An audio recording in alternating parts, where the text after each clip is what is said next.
Good morning. आज हम अपने हिस्ट्री बुक का दूसरे चैप्टर का जो कि हमारा है किंग्स फार्मर्स एंड टाउन्स उसका पार्ट टू करने वाले हैं। पिछले वीडियो में हम लोगों ने एडमिनिस्ट्रेटिंग द एम्पायर तक देखा था। आज उससे आगे देखने वाले हैं न्यू नोशंस ऑफ किंगशिप। तो chips and kings in the south, पहले तो ये देख लेते हैं हम लोग। A new kingdom that emerged in the Deccan and further south, including the chiefdoms of the Cholas, Cheras and Pandyas in Tamilkam। तो सबसे पहला तो चिपडम्स क्या होता है, तो यहाँ पर आप लोग के बुक में भी दिया हुआ होगा। तो यहाँ पे चीफ्स और चिपडम्स को सबसे पहले हम लोग समझते हैं। A chief is a powerful man whose position may or may not be hereditary. तो एक चीफ जो होता है वो पावरफुल मैन होता था और उसका पोस्ट हेरिडेटरी नहीं होता था। हेरिडेटरी क्या होता है या तो आपको पता ही होगा। Hereditary mean pass down from the parents to children through generations और बाय इनहेरिटेंस ऑफ टाइटल और पोजीशन। सीधा मतलब अगर सीधा मैं समझाऊँ तो यही हुआ कि इसका हेरिडेटरी से मतलब है राजा का बेटा ही राजा बनेगा। उसके बाद फिर उसका, जैसे मुगल एम्पायर में आप देख सकते हो, बाबर का बेटा हुमायूं राजा बना, हुमायूं का बेटा अकबर राजा बना, अकबर का बेटा जहांगीर राजा बना। उसी तरह से हेरिडेटरी का यहाँ पे कोई सीन नहीं था चिप्स में। He drive support from his kinfolk. Kinfolk अपने परिवार से वो सपोर्ट गैदर करता था। हिज फंक्शन में include performing special rituals, leadership in warfare and arbitrating disputes. तो इसका जो परफॉर्मेंस होता था सोसाइटी में वो कैसा रहता था। तो इनका परफॉर्मेंस जैसे स्पेशल कुछ स्पेशल पूजा पाठ कराना वो ये करवाते थे। वारफेयर कहीं पे हो गया तो उसमें लीडरशिप करते थे। और जो डिस्प्यूट जो झगड़े हो जाते थे आपस में उसको सुलह भी यही करवाते थे। He received gift from his subordinate, unlike king who usually collect taxes। तो इनको गिफ्ट्स भी टाइम टू टाइम मिलते रहता था अपने सबॉर्डिनेट से, जो कि किंग के ही तरह होते थे, जो टैक्स कलेक्ट करते थे। And often distribute this among his supporter. और जो इनको ये जो भी गिफ्ट मिलता था ये अपने सपोर्टर्स में उसको बांट देते थे, डिस्ट्रीब्यूट कर देते थे। Generally there are no regular armies और ऑफिशियल इन चिपडम। तो चिपडम में कोई रेगुलर आर्मीज और ऑफिशियल्स नहीं होते थे। तो सबसे पहला तो आप ये देख लो चोलास किधर है मैप में, इंडियन मैप में। चोलास हो गया, चेरास हो गया, पांड्यास हो गया। ये आपको नेक्स्ट चैप्टर में बहुत ही डिटेल में पढ़ना है। यहाँ पर आप बस इतना सा देख लो। अ, आज के टाइम पीरियड में यदि आप बात करोगे तो ये तो चोलास और पांड्यास यदि आप दोनों को मिला दोगे तो ये मेजरली तमिलनाडु के साइड में आता है। ये दोनों मिल के तमिलनाडु बनता है आज का। और ये यूजली नहीं कहो, चेरास थोड़ा सा ही कहो, क्योंकि केरला हमारा यहाँ से ऐसे करके है थोड़ा सा। तो चिराज भी आप कह सकते हो कि हाँ आज के केरला में है, ये एग्जिस्ट करता है। तो ये हो गया आपके चोलास, चिराज और पांड्या जी साउथ के किंगडम्स थे। ये वही बता रहा है यहाँ पे। Present day Andhra Pradesh Kerala and Tamil Nadu इसी में एग्जिस्ट करता है। Prove to be stable and prosperous. और ये बहुत ही स्टेबल थे, मतलब स्थिर थे। अ, ऐसा नहीं कि कोई छोटा मोटा एम्पायर था, ये बहुत ही समय से चलता आ रहा था। और प्रोस्पेरस, अमीर भी थे। We now we know about these states from a variety of sources। हम लोग इसको कई सारे सोर्सेज से जानते हैं, जैसे तमिल संगम टेक्स्ट से हम लोग इसको जानते हैं। Content poems describing chiefs and the way in which they acquire और डिस्ट्रीब्यूट रिसोर्सेज। तो इसके बारे में हम लोग को तमिल संगम टेक्स्ट से पता चलता है, उसके पोएम से पता चलता है कि वहाँ के चीफ्स का क्या क्या काम होता था, वो कैसे चीज़ों को एक्वायर करते थे, डिस्ट्रीब्यूट कैसे करते थे रिसोर्स को, वो इसमें बताया गया है। Many chiefs and king including the Satavahana. Satavahanas का यदि आप ये मैप में देखो तो ये जो इंडिया का एक टाइप से आप कह लो, ये आपका वेस्टर्न हो गया, सेंट्रल और वेस्टर्न पार्ट में, वेस्टर्न साइड में ये ज़्यादा सतवाहनास का ज़्यादा फैला हुआ था शासन। ये इधर नीचे में तो आपको चोलास, चिराज और पांड्यास हैं, इसमें तो कोई कंफ्यूज नहीं होना है। ऊपर में आपके सतवाहनास थे। Satavahanas ruled over part of western and central India second century BC century. वही हो गया, मतलब ये सेकेंड सेंचुरी बीसी से तक, बीसी से लेकर के सेकेंड सेंचुरी, मतलब 200 बीसी से लेकर के 200 सी तक शासन करा था। And the Sakas people who came from central Asia origin who establish kingdom north western and the western part of the subcontinent. North western किधर है, नॉर्थ वेस्टर्न आपका ये रहा और वेस्टर्न पार्ट ये रहा। साकास जो थे वो सेंट्रल एशिया आपका इस साइड बिलोंग करता है। तो यहाँ से आए थे आपके साकास और इन्होंने अपना किंगडम यहाँ पर एग्जिस्ट करा था, ये पूरा नॉर्थ वेस्टर्न और वेस्टर्न पार्ट में। साकास किधर से आए थे आपको ये याद रखना है, साकास सेंट्रल एशिया से आए थे। इन्होंने central Asia origin who establish kingdom in north western and western part, ये तो हो गया of the subcontinent, derived revenue from the long distance trade. अब यहाँ पे ट्रेड का बहुत ही अच्छा व्यापार चलता था, तो वहाँ से वो रेवेन्यू कलेक्ट करते थे, टैक्स कलेक्ट करते थे। दियर social origin were often obscure, but as we will see the case of Satavahanas, once they acquire power they attempt to claim social status in variety of other way। तो ये सतवाहनास का हम एक चीज़ देखेंगे कि वो जब भी पावर में आते थे तो खुद को अलग अलग तरीके से खुद को एक टाइप से सोशल स्टेटस बनाना चाहते थे, एक टाइप से डीटी का, डीटी आप समझ रहे हो, जैसे कि भगवान की तरह अपने आप को दिखाने लगते थे वो लोग, सतवाहनास। तो ये आपको साकास का आपने देख लिया, सतवाहनास का देख लिया। अ, तो इसमें यही बताया जा रहा है कि जो सोशल ओरिजिन है साकास का, यह ऑफन ऑब्सक्योर है, मतलब अभी तक स्पष्ट नहीं है सोशल ओरिजिन उनका क्या था। लेकिन सतवाहनास जो है वो क्लेम करते रहते थे सोशल स्टेटस वैरायटी ऑफ वे, जो कि वो पावर गेन करते रहे। Okay. Now, Divine King. One mean of claiming high status was to identify with a variety of deities, जो मैंने आपको अभी बोला deities। ये आपको भगवान भगवान रूप आप ये समझ सकते हो। This strategy is best exemplified by the Kushanas. Kushanas के द्वारा ये बेस्ट एग्जाम्पलीफाइड हुआ। कुशानास ने भी रूल करा था बहुत ही लंबे समय तक, फर्स्ट सेंचुरी बीसी से लेकर के फर्स्ट सेंचुरी सी तक, मतलब 200 ईयर्स का टाइम स्पैन है, तो ये बहुत ही बड़ा ही किंगडम था, तब 200 साल तक चली है। who ruled over a vast kingdom extending from Central Asia to North West India। तो इसका मैप शायद होगा, हम ये रहा कुशानास का मैप। ये देख रहे हो, ये उनका ये डीटी स्टैचू वो बनाते थे, इसके बारे में पढ़ेंगे आगे में, तब मैं बताऊंगा। ये कुशाना एम्पायर आप देख रहे हो किधर से किधर तक है। ये आपका यूजली नॉर्थ वेस्टर्न पार्ट में और सेंट्रल एशिया के पार्ट में है, और थोड़ा बहुत सेंट्रल एशिया का पार्ट यहाँ तक आता है, और थोड़ा बहुत इधर यूपी साइड में है थोड़ा सा इसका प्रचलन। Their history was been reconstructed from inscription and textual tradition. तो इसके बारे में हमें टेक्सचुअल ट्रेडिशन से पता चला है। The notion of kingship they wish to project are perhaps best evidence in their coins and sculpture. अब तो इनका सबसे बेस्ट एग्जांपल जो कुशानास का होता है वो क्वाइंस का ही होता है, क्योंकि इन्होंने क्वाइंस में ना खुद को इनग्रेव्ड करके रखा था, खुद को इंस्क्रिप्ट करके रखा था as a mean to consider themselves as a deity. तो उनको ये लगता था कि अगर इस सिक्के पे हमारा चित्र है तो हम एक देव भगवान की तरह खुद को देख रहे हैं। Colossal statue of the Kushana ruler have been found installed in the shrines at Mat near Mathura. तो कोलोसल स्टैचू आप ये समझ सकते हो, एक टाइप का देवीय स्टैचू, मूर्ति, भगवान की मूर्ति टाइप की स्टैचू। ये देख रहे हो, ये कुशानास किंग का ये कुशानास किंग का ये स्टैचू है। तो ये अपने आप को देव बनाने के लिए, भगवान के सा बनाने के लिए अपना स्टैचू भी बनाते थे Kushanas. Similar statue have been found in shrine of Afghanistan. ये आपको याद रखना है, हो सकता है एमसीक्यूज में आ जाए कि कोलोसल स्टैचू कुशानास का कहाँ कहाँ मिला है। एक मथुरा में मिला है और दूसरा अफगानिस्तान में भी मिला है।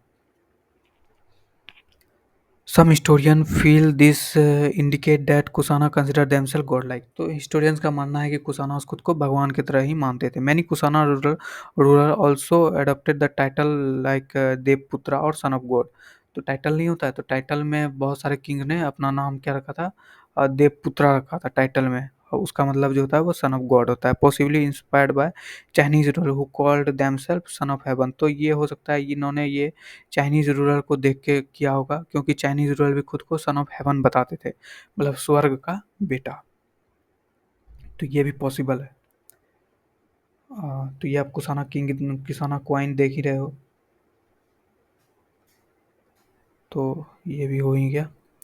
Bye the 4th century there is evidence of large state including the Gupta empire. अब देखो 4th century तक तो ये जो आप देख रहे हो, ये जितने भी ये चोलास चेरास पांड्या या फिर सतवाहनास, ये कब तक चली, 2nd century बीसी से लेकर 2nd century सी तक। उसके बाद हो सकता है एक दो और कोई किंगडम आए हो, लेकिन बाय द 4th century से क्या हुआ, ये गुप्ता एम्पायर से बड़े बड़े एम्पायर का प्रचलन होना चालू हो गया। Many of this depend on समानतास।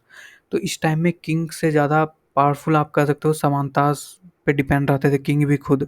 Man who maintain themself through local resources including control over land. तो एक टाइप से समानतास वही होते थे, एक टाइप से आप कह सकते हो लैंडलॉर्ड, जमींदार जो होते थे, जो कि खुद को लोकल रिसोर्सेज से मेंटेन रखते थे।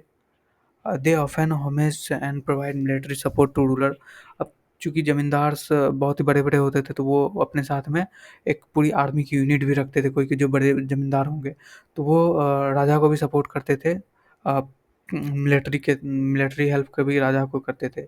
पावरफुल समानता कुड बिकम किंग। अब ये देखो, ये तो पॉसिबल ही है, ये तो कोई दौड़ा ही नहीं है इसमें कि जो पावरफुल समानता हो जाएंगे, क्योंकि ये तो अपनी मिलिट्री रख रहे हैं यार, मिलिट्री रख रहे हैं, अब थोड़ा सा बस ऑफिशियल्स और ब्यूरोक्रेसी रखना है, तो ये किंग भी बन ही जाएंगे। Conversely weak ruler might find themself being reduced to the position of subordinate. और जो जो कमजोर शासक होते थे, वो खुद को इनके नीचे दबे हुए पाते थे, हमेशा समानतास के नीचे। Historians of Gupta histories of Gupta ruler have been reconstructed from literature, coin and inscription including prashasti. तो ये आपको इम्पोर्टेंट है। गुप्ता रूलर्स के बारे में जितना भी चीज़ हमें पता चला है, वो उनके कॉइन से पता चला है, लिटरेचर से पता चला है, इंस्क्रिप्शन से पता चला है, और इंक्लूडिंग परहस्ती। परहस्ती क्या है आपने, अच्छा ये मैं आगे बताऊंगा आपको, इसी पेज में है। Composed in palace of king in particularly and patron in general by poet. तो ये जो परहस्ती होता था, ये पोएट्स के द्वारा लिखा जाता था, और किंग के भी द्वारा कभी कभी लिखा जाता था। While historians often attempt to draw factual information from such composition, those who compose and read them often treasure them as a work of pottery rather than account that were literally true. तो ये एक type से pottery का ही कह सकते हो रूप है, परहस्ती, क्योंकि इसमें आपको जो अ, सही चीज़ें हैं वो लिटरली ट्रू भी कभी कभी नहीं होती थी, अकाउंट डेट वे लिटरली ट्रू, तो वो कभी कभी ट्रू भी नहीं होती थी, वो पोर्ट्री के ही बेसिस पे लिखा जाता था। तो ये था क्या एक्चुअली द प्रयाग प्रहस्ती। आप लोगों ने सुना ही होगा इलाहाबाद पिलर के बारे में, जो कि अभी का प्रयागराज है, तो उसके बारे में आपने सुना ही होगा। Prayag prashasti compose in Sanskrit by Harisena, ये वन MCQs में आते हैं, compose in Sanskrit by Harisena. तो जो प्रयाग प्रहस्ती था, ये जो पिक्चर आप देख रहे हो, ये प्रयाग प्रहस्ती का ही है, जो कि इलाहाबाद में है, अभी का प्रयागराज। तो ये किसके द्वारा लिखा गया था, ये हरिसेन के द्वारा संस्कृत में लिखा गया था, और कोर्ट पोएट ऑफ समुद्रगुप्त, और ये समुद्रगुप्त के कोर्ट पोएट थे। समुद्रगुप्त गुप्ता रूलर के ही कोर्ट पोएट थे ये, हरिसेन, तो उन्होंने ये कंपोज किया था ये, तब ये जाके प्रयाग प्रहस्ती लिखा गया था। Arguably the most powerful of the Gupta ruler, और ये समुद्रगुप्त जो है, ये बहुत ही पावरफुल रूलर थे गुप्ता रूलर के। 4th century C in the case in point, तो इसमें तो कोई नहीं है। तो changing country side, changing country side, तो अब कंट्री साइड चेंज हो रहे हैं। कंट्री साइड आप सीधा समझ सकते हो, ये शहर भी नहीं है, गांव भी नहीं है, कंट्री साइड है। What did subject think about their ruler. तो सब्जेक्ट यहाँ पे किसको बोला जा रहा है, पीपल, जो किसी भी राज्य में रहते हैं उसे सब्जेक्ट बोला जाता है। जैसे आप समझ सकते हो, जैसे गुप्ता रूलर है, तो उनके अंदर में जितने भी पीपल होंगे, तो वो सब्जेक्ट हुए उनके लिए। Obviously inscription do not provide all the answers. सही बात है कि इंस्क्रिप्शन सारी आंसर प्रोवाइड नहीं करती है। In fact ordinary people rarely left account of their thoughts and experience, क्योंकि देखो इंस्क्रिप्शन जो भी लिखे जाएंगे वो किंग्स के द्वारा लिखे जाएंगे, किंग्स के द्वारा लिखवाए जाएंगे, लेकिन जो ऑर्डिनरी पीपल होगा वो तो इंस्क्रिप्शन लिखेगा नहीं ना, तो हमें ऑर्डिनरी पीपल के लाइफ के बारे में ज़्यादा कुछ पता नहीं चलेगा इंस्क्रिप्शन से। तो inscription does not tell full story, तो इंस्क्रिप्शन आपको पूरी कहानी नहीं बताता है, इंस्क्रिप्शन बस आपको किंग पॉइंट ऑफ व्यू बताता है। Nevertheless historians have tried to solve this problem, historians ने इस प्रॉब्लम को सॉल्व करने का ट्राई किया by examining stories contain in anthologies such as Jatakas and Panchatantra. तो उसी टाइम में जटकास और पंचतंत्र जो दो जो नामी किस्से के बुक हैं, ये हम लोगों ने बचपन में पढ़ा भी था। पंचतंत्र और जटकास, ये आप देख रहे हो, ये जटका की बुक है ये सारी, और ये जो है ये पंचतंत्र है। तो इससे हमें उस टाइम के सब्जेक्ट के डेली लाइफ के बारे में बहुत सारी चीज़ें पता चली है इस इन कहानियों के through. Many of these story probably originated as a popular oral tale that were later committed to writing. The Jatakas were written in Pali. तो ये जटकास जो ये पाली में लिखे गए थे around the middle of first million. तो मिडिल ऑफ फर्स्ट मिलियन आप सीधा समझ सकते हो 500 BC के आस, 500 सॉरी 500 CE, 500 सी में लिखे गए होंगे। फर्स्ट मिलेनियम हो गया 100 सी से लेकर के 1000 सी तक, तो 500 सी में ये लिखे गए होंगे, क्योंकि यहाँ मिडिल बोल रहा है। वन स्टोरी नन एज गनतिंडू झटका, तो इसके एक छोटा सी स्टोरी के बारे में यहाँ बताया गया है। Describe the plight of the subject, plight मतलब दुख, ऑफ द सब्जेक्ट दुख, प्रजा की दुख, of a wicked king, wicked king मतलब दुष्ट किंग, आप सीधा समझ सकते हो, कमजोर शासक, ये भी समझ सकते हो। This include elderly women and man, cultivator, headers, village boy, even animals. इस कहानी में सारी चीज़ों के बारे में मेंशन है। When the king went in disguise to find out what his subject thought about him, each one of them cursed him for their miseries।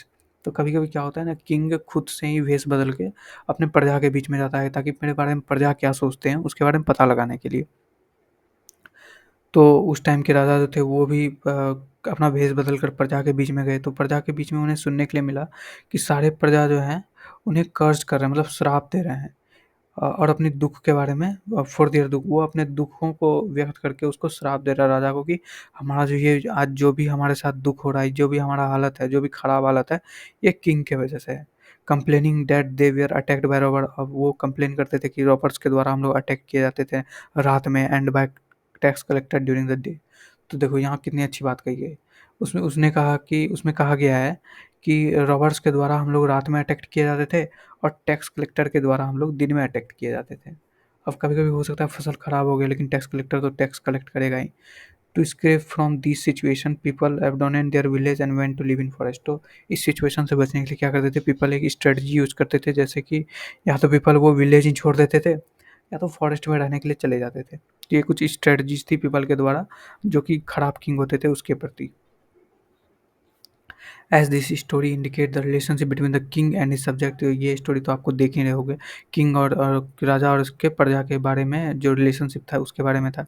Specially the rural population could often be strained. King frequently tried to fill their uh, by coffer by demanding high tax, and peasant particularly found such demand oppressive। तो king अपना coffer मतलब हो गया कोष को भरने के लिए वो क्या करते थे, वो टैक्स बढ़ा देते थे, और पीजेंट जो है वो इस डिमांड को ऑप्रेसिव पाते थे कि ये बहुत ही हाई डिमांड है, हम इसे पे नहीं कर पाएंगे, बहुत ही सप्रेसिव उसको पाते थे। तो और फिर escaping into forest remained an option, तो फॉरेस्ट में ही चले जाना एक आखिरी ऑप्शन बचता था उन लोगों के पास। एज रिफ्लेक्टेड इन झटका स्टोरी, जैसा हमें झटका स्टोरी में बताया गया। Meanwhile other strategy aimed at increasing production to meet growing demand for tax also came to be adopted. और दूसरे स्ट्रेटजी ये अपनाए गए कि हम लोग अब प्रोडक्शन को ही बढ़ाते हैं, ताकि हम जो आज के ग्रोइंग डिमांड ऑफ टैक्स है उससे फुलफिल कर पाए। Strategies for increasing population of production, तो प्रोडक्शन को बढ़ाने के लिए क्या क्या स्ट्रेटजीज अपनाई गई। One such strategy was the shift to plough agriculture, ये क्वेश्चन में भी आता है, ये भी आप लिखो अच्छे से, इसका प्रैक्टिस कर लेना एक बार कि new strategies of increasing production क्या थी। तो ये आपको लिखना पड़ेगा कि सबसे पहले तो shift to the plough agriculture, तो उन्होंने फिर प्लग एग्रीकल्चर में शिफ्ट कर दिया खुद को, which spread in fertile alluvial river valleys such as those of Ganga and Kaveri from the 6th century BC। तो 6th century BC के बाद ये अपने आप को फर्टाइल सॉइल की तरफ ज़्यादा देखने लगे, जैसे एलुवियल सॉइल में जो कि गंगा के किनारे है और कावेरी के किनारे है। और प्लग एग्रीकल्चर प्रैक्टिस करें। The iron tipped plug share, तो ये जो आप देख रहे हो ये आयरन टिप्ड है, ये आयरन की इसका नोक लिख ली हुई है। ये iron tipped plug share was used to turn the alluvial soil in area with higher which had higher rainfall। तो इससे क्या होता था, मट्टी एक चीज़ आप लोग जानो कि मट्टी जितना ज़्यादा भुरभुरा रहेगा, मतलब आप सीधा समझ लो जितना ज़्यादा हल्का रहेगा, ये हल क्यों चलाया जाता है खेत में, ताकि मट्टी सख्त ना रहे, वो थोड़ी कमज़ोर हो जाए, आपस में भुरभुरे टाइप की हो जाए। तो उससे क्या होता है फसल बहुत ही अच्छा होता है। एलुवियल सोइल में आप आराम से हल चला सकते हो, और कुछ जगहों पर ये हल आराम से नहीं चलता क्योंकि वहाँ की मिट्टी बहुत ही सख्त होती है। और कुछ जगह पे चलाया जा सकता है, लेकिन वहाँ पे फर्टाइल लैंड ही नहीं है, जैसे कि आपका राजस्थान हो गया, गुजरात हो गया। Moreover in some part of Ganga valley production of paddy was dramatically increase in production of transplantation. अब कुछ जगहों पर गंगा वैली में क्या हुआ ना कि ये आपका राइस ट्रांसप्लांटेशन का जो है सीन बहुत ही ज़्यादा बढ़ने लगा। तो राइस प्लांटेशन वहाँ बहुत ही ज़्यादा बढ़ने लगा गंगा के किनारे, क्योंकि पानी एब्ंडेंट अमाउंट में आपके पास है वहाँ पे। जितना पानी आपको चाहिए उतना अमाउंट में पानी आपको वहाँ पे मिल जा रहा है। Although this meant back breaking work for the producers, तो ये बहुत ही अच्छा बात था प्रोड्यूसर्स के लिए।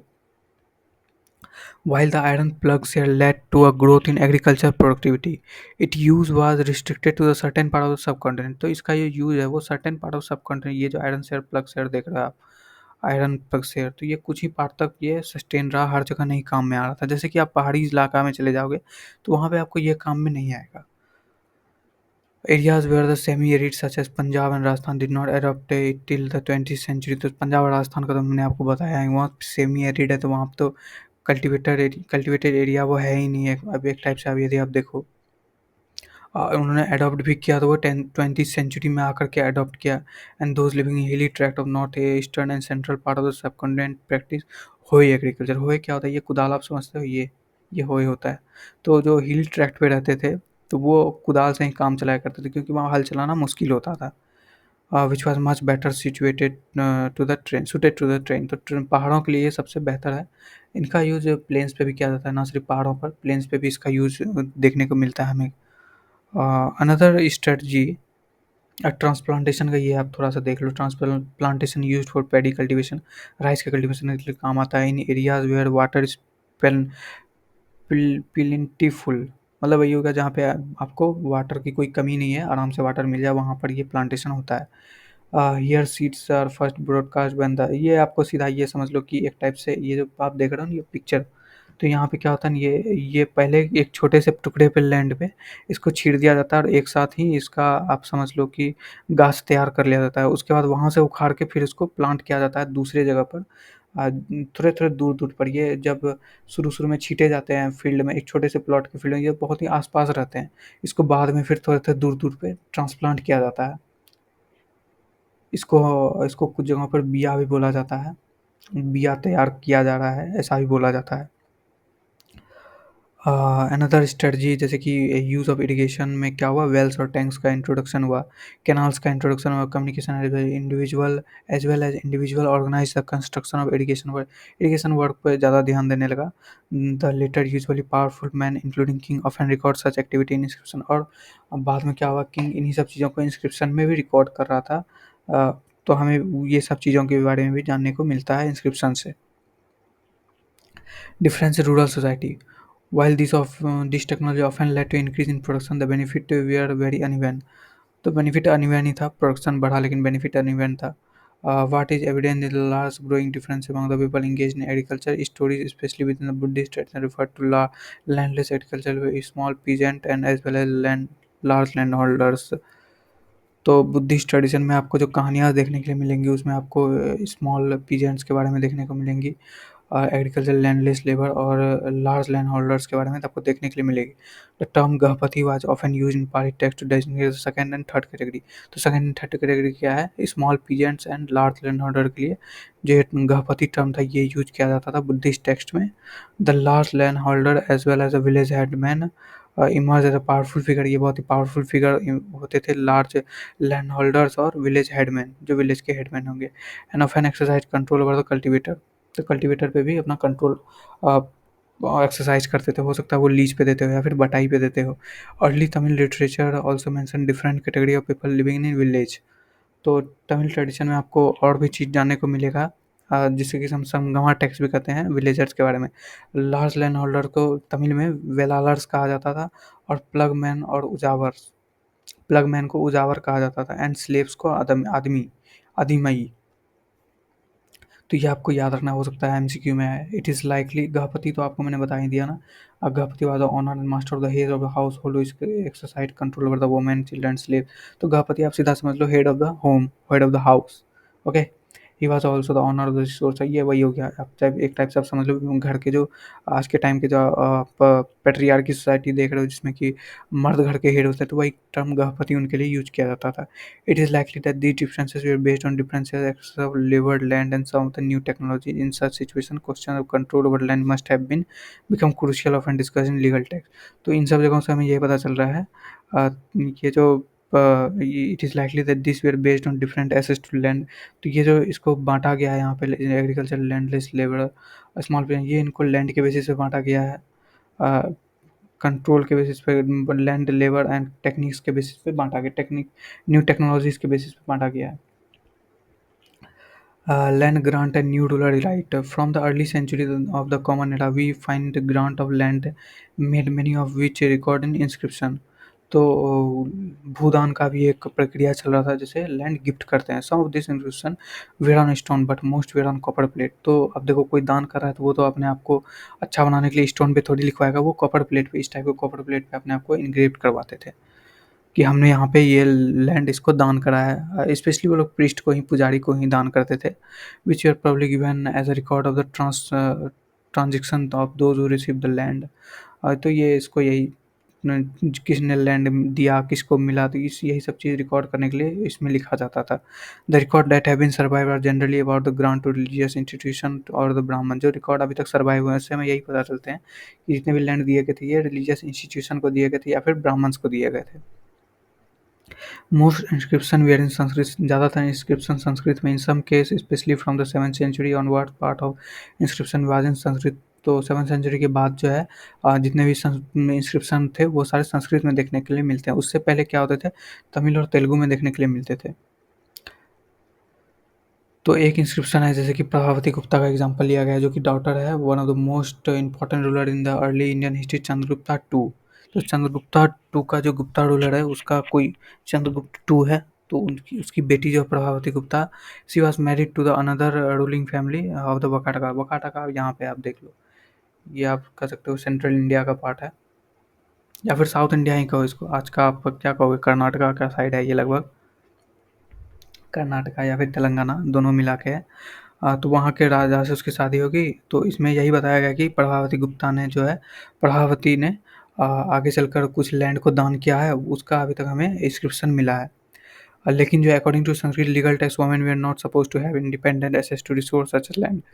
तो संस्कृति लीगल टेक्स्ट के अनुसार वुमेन को लैंड के ऊपर कोई भी लीगल राइट नहीं होती। लेकिन प्रभावती गुप्ता को कैसे है, तो वो भाई एक किंग की बेटी है और दूसरे किंग की रानी है। तो इसका केस एक्सेप्शनल है, यही बताया गया है यहाँ पे। हर situation was there for exceptional, वो उसका केस एक्सेप्शनल है। अ, तो आज के भी टाइम पे तो वही हो रहा है। अमीर आदमी पे जैसे कि रूल्स एंड रेगुलेशन कोई भी उतने ज़्यादा इफेक्टिव नहीं रहते हैं। उसी टाइम में ये जो उस टाइम के अमीर आदमी, तो उस पे भी जो रूल्स एंड रेगुलेशन थे उतने इफेक्टिव नहीं थे। It is also possible that provisions of legal text were uniformly implemented uninformally। मतलब वही हो गया कि इसको अलग अलग तरीके से इम्प्लीमेंट किया जा रहा है, किसी पे कुछ और इम्प्लीमेंट हो रहा है, किसी पे कुछ और इम्प्लीमेंट हो रहा है। तो वो हो सकता है। The inscription also give us an idea about rural population. तो इसमें ज़्यादा कुछ है नहीं। तो इंस्क्रिप्शन जो है वो रूरल पॉपुलेशन के बारे में आइडिया था। This include Brahmans, peasants as well as. तो ये आप थोड़ा सा पढ़ लेना यहाँ पे, वही रूलर्स के बारे में, ब्राह्मण्स के बारे में इंस्क्रिप्शन में हमें यही पता चल रहा है। And according to the inscription they would have to obey the new lord of the village. बस ये छोटी मोटी बातें हैं। Land grants such as this one have been found in the several part of the country. There were regional variation in size of land donated। तो variation किस में आते थे कि किसने कितना ज़्यादा लैंड डोनेट करा, ranging from small plot of land to vast stretch of uncultivated land and the right given to donees. तो डोन्स वो होते थे जिनको दान मिल रहा था, रेसिप्टेंस ऑफ द ग्रांट। तो कुछ जगहों पर छोटी मोटी लैंड बांटी जा रही है, कुछ जगह पर बहुत ही बड़ी बड़ी प्लॉट ऑफ लैंड भी बांटी जा रही थी।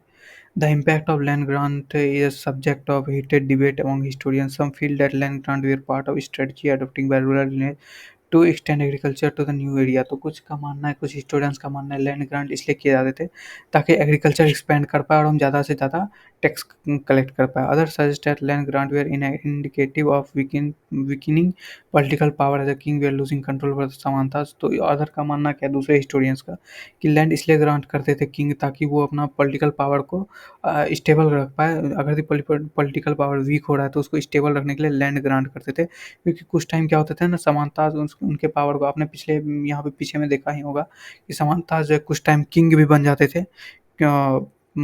दे try to win allies by making grant of land. तो हो सकता है कि राजा क्या करते हो, ये लैंड ग्रांट करके उसका सपोर्ट हासिल करते हो। This they also feel that king tried to project themselves Superman because they were losing control. They wanted to present at least facet of power। तो देखो किंग अपने आप को यहाँ पे सुपरमैन दिखाना चाह रहा है, क्योंकि उसका असल पावर तो लॉस्ट हो रहा है, बस वो एक पावर का मुखौटा पहन के रहना चाहता है, वही दिखाना चाहता है कि मेरे पास पावर है। एक्चुअली में उसके पास पावर एग्जिस्ट नहीं करती है, यही था। तो नेक्स्ट अब हम यहाँ पर ये लास्ट जो हमारा है, land grant provide some insight into the relationship between the cultivator and the state. तो जो ज़मीन का दान किया जाता था वो कभी-कभी हमें रिलेशनशिप्स के बारे में भी बताता है, कल्टीवेटर जो किसान थे और स्टेट के बीच में। स्टेट आप सीधा समझ लो किंग के बीच में। However, these were people who were often beyond the reach of official और समानताज। ये वो पीपल होते थे जो कि ऑफिशियल, जो आप समझ लो सीधा समानताज जो होते थे, वो उससे उसके रीच से दूर रहते थे। वो कौन-कौन हो सकते हैं? वो पेस्टोरलिस्ट हो सकते हैं, चरवाहा हो सकते हैं, फिशर फॉल्स हो सकते हैं जो मछुआरे हो सकते हैं, हंटर गैदरर्स हो सकते हैं, मोबाइल और सेमी एरिड सेडिएंटरी आर्टिसंस हो सकते हैं, शिफ्टिंग कल्टीवेटर्स हो सकते हैं। एक टाइप से आप समझ लो तो ये फॉरेस्ट एरिया में आप ये घुसने का तैयारी कर रहे हैं, क्योंकि हंटर गैदरर आपको फॉरेस्ट एरिया में ही देखने को मिलेंगे, और उसके बाद शिफ्टिंग कल्टीवेटर जो प्रैक्टिस करते हैं वो भी आपको फॉरेस्ट एरिया में ही देखने के लिए मिलेंगे, या फिर वो ऐसे एरिया में देखने के लिए मिलेंगे जहाँ पर कि स्टेट कंट्रोल पहले नहीं होता होगा, लेकिन अब वो वहाँ पे अपना स्टेट कंट्रोल लाना चाहते हैं। ये किंग के द्वारा जो स्ट्रेटजीज ली जाती थी वो यही सारे हैं। Generally such group did not keep detail record of their lives and transition. तो इसका कोई डिटेल रिकॉर्ड तो नहीं है हमारे पास में। हाँ, लेकिन कुछ इंस्क्रिप्शन से हमें इन सब चीज़ों के बारे में पता चला है कि ये अब पेस्टोलिस्ट पे ज़्यादा ध्यान दे रहे हैं, फिश फॉल्कर्स पे, मछुआरों पे, हंटर गैदर शिफ्टिंग कल्टीवेटर्स पे। तो अब ये लोग तो पढ़े लिखे होते नहीं थे, हंटर गैदरर्स पढ़े लिखे होते नहीं थे, तो इनका कोई रिकॉर्ड हमें डिटेल रिकॉर्ड नहीं मिला है। Such group did not keep detail record, तो इस ग्रुप का हमें डिटेल रिकॉर्ड नहीं मिला है ट्रांजेक्शन्स का और लाइव्स का। ये तो इसमें तो कोई नई बात नहीं है। तो ये समानता आप देख रहे हो, छोटी सी पिक्चर मैंने अटैच करी हुई है, वही समानता। ये एक टाइप से लैंडलॉर्ड होता था, उसके सामने आके जो उनके आप कह सकते हो जो कल्टीवेटर्स थे वो उनको आके टैक्स देते थे या फिर अनाज देते थे, अनाज का हिस्सा। ये सारी सीन थी यहाँ पर। समानता बहुत ही पावरफुल इमेज होता था अर्लियर टाइम के विलेज में। आज के भी टाइम होता है, जो बड़े बड़े लैंडलॉर्ड्स होते हैं वो बहुत ही पावरफुल होते हैं अपने विलेज में या फिर अपने रीजन में, अपने एरियाज में। तो ऐसा तो आज भी होता आ रहा है। तो ठीक है, आज के वीडियो में बस इतना ही। अगले वीडियो में हम अगला लास्ट ही होगा हमारा, उसके बाद हम ये चैप्टर ख़त्म कर देंगे।